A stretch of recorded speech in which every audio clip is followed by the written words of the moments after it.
Palavra da Verdade, com Hernandes Dias Lopes. Você já teve medo a ponto de desesperar-se da própria vida?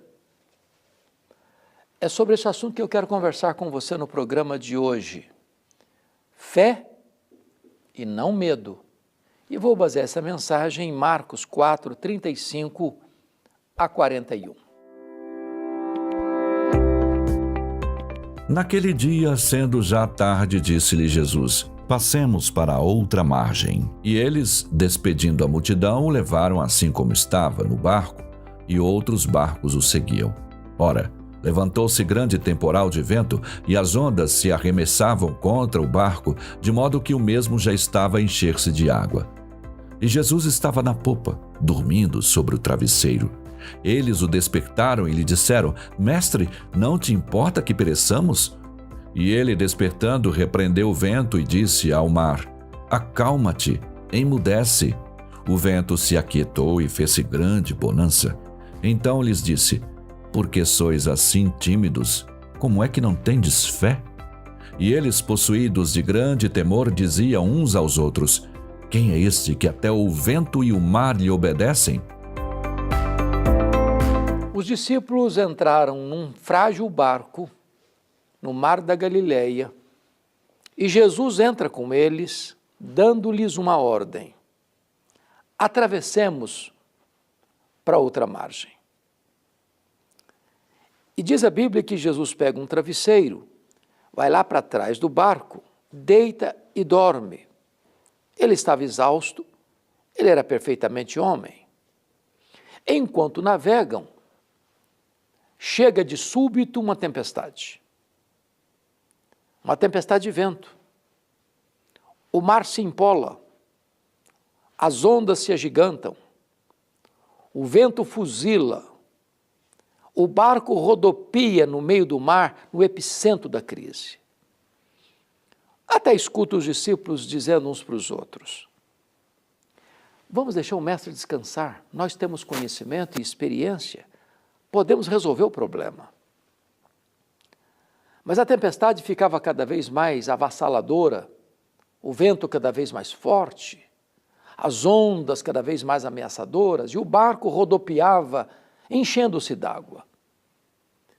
Quando os discípulos já estavam sem qualquer esperança de livramento, baldados todos os esforços humanos, recorrem a Jesus com uma pergunta em tom de censura: Mestre, não te importa que pereçamos? Em outras palavras, não vais fazer nada, não vais nos ajudar, ou não estás vendo o perigo que nós estamos enfrentando? Na cabeça deles, se Jesus disse assim: passemos para outra margem, a viagem seria tranquila, sem incidentes. Assim também pensamos nós. Se Jesus está no barco da nossa vida, não vai ter turbulência.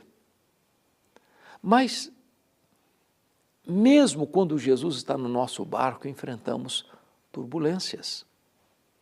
Mesmo quando Ele está no barco da nossa vida, às vezes a solução não chega no tempo que nós gostaríamos que chegasse.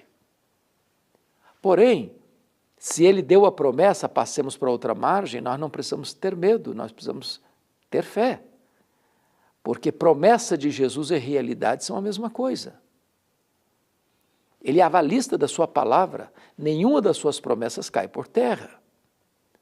Se Ele parece demorar, não é porque Ele está impotente ou indiferente, é porque Ele está preparando algo maior e melhor para a nossa vida. Até porque as grandes experiências da vida nós não as aprendemos nos dias de folguedo, de sol a pino, de jardins engrinaldados de flores, mas nas tempestades da vida. As tempestades não vêm para nos destruir, vêm para tonificar as musculaturas da nossa alma. As tempestades não vêm para nos reprovar, vêm para nos provar e nos aprovar. Diante do apelo em tom de censura dos discípulos, diz a Bíblia que Jesus se despertou, repreendeu o vento, repreendeu o mar e disse: acalma, sossega. E o mar tem ouvidos. E o vento recolhe a sua recâmara. E houve grande bonança. Então Jesus se volta para os discípulos e pergunta a eles assim: por que sois assim tímidos? Como é que não tendes fé? Bom, e se você e eu estivéssemos lá, naquela circunstância, estaríamos com medo? Um barco frágil, de noite, no miolo de uma tempestade, o barco enchendo-se d'água, o naufrágio parecendo iminente, a morte mostrando para nós a sua carranca, estaríamos nós também com medo? A pergunta é: por que aqueles discípulos deveriam ter fé e não medo? Primeiro, por causa da promessa de Jesus: passemos para outra margem. Se Jesus disse: passemos para outra margem, qual era o destino deles? A outra margem. Sabe por que nós duvidamos? Sabe por que nós tememos? É que por um momento nós não acreditamos que Jesus possa cumprir a sua promessa. Olhamos para as circunstâncias, olhamos para os nossos sentimentos, apequenamo-nos tomados de medo.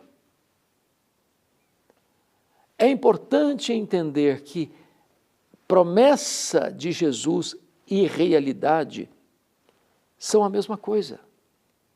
Se ele prometeu, ele é fiel para cumprir.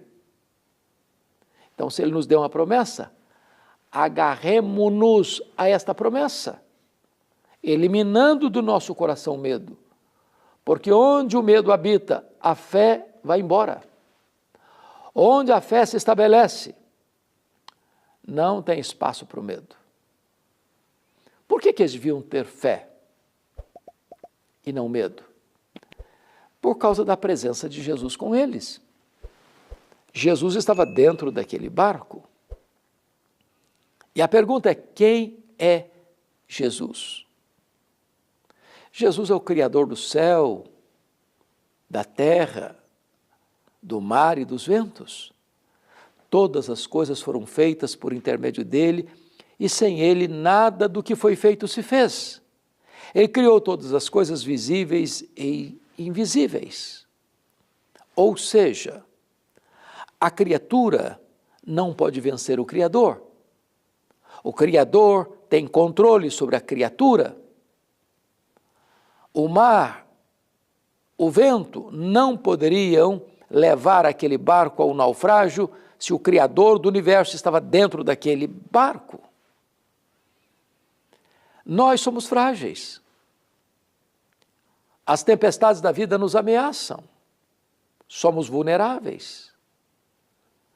A nossa capacidade de gerenciamento de crise é limitada. Mas Jesus tem todo o poder nos céus e na terra. Ele controla as forças da natureza. O mar não pode conspirar contra ele e vencê-lo. Os ventos não podem derrotá-lo. Posso lhe garantir que o maior e melhor antídoto contra o medo é a consciência da presença de Jesus conosco. O nosso refúgio não está na nossa saúde, nem no nosso dinheiro, nem no nosso conhecimento. O nosso refúgio está em o nome do Senhor. Davi disse: ainda que eu ande pelo vale da sombra da morte, não temerei mal nenhum, porque tu estás comigo. Mas, em quarto lugar, eles deviam ter fé e não medo, por causa do poder de Jesus. Precisamos conhecer aquele que é o todo-poderoso Deus, para quem não há coisa demasiadamente difícil. Para Ele não tem doença incurável, vida irrecuperável, problema insolúvel. Ele tem todo o poder. Ele está sentado no trono e tem as rédeas da história em suas mãos. Ele quem dá vida, Ele quem tira a vida, Ele quem exalta, Ele quem rebaixa. Ele quem coloca no trono, Ele quem tira do trono. Ele faz todas as coisas conforme o conselho da sua vontade. Aqui Jesus controla as forças da natureza.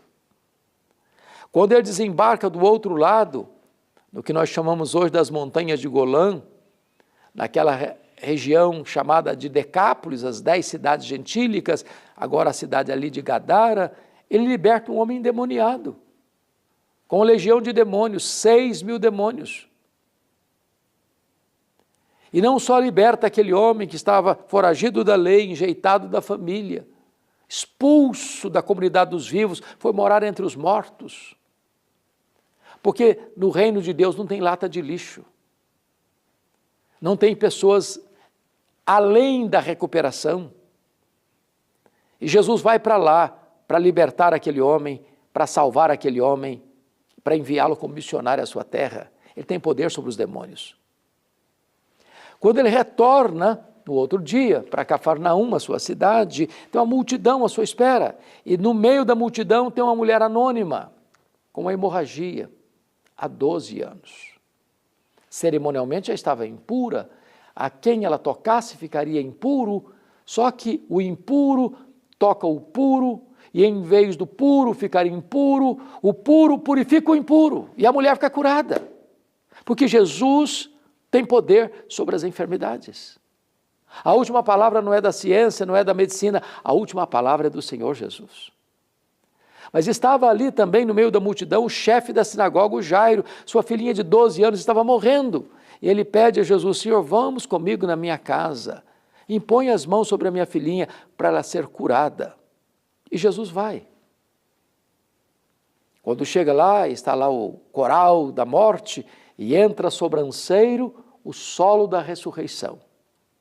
Jesus põe a mão sobre a menina, na sua língua materna, e diz: menina, está na hora de levantar. E os tentáculos da morte se soltam e a menina ressuscita, porque Jesus tem poder sobre a morte. Ele tem todo o poder. Ele é a ressurreição e a vida. Eu não sei quais são os seus medos, eu não sei quais são os seus temores, mas você pode ter fé em vez de ter medo. Põe os seus medos nas mãos de Jesus e viva pela fé. Eu vou orar com você. Meu Deus, eu te peço que tu apliques esta palavra ao coração daqueles que agora nos assistem.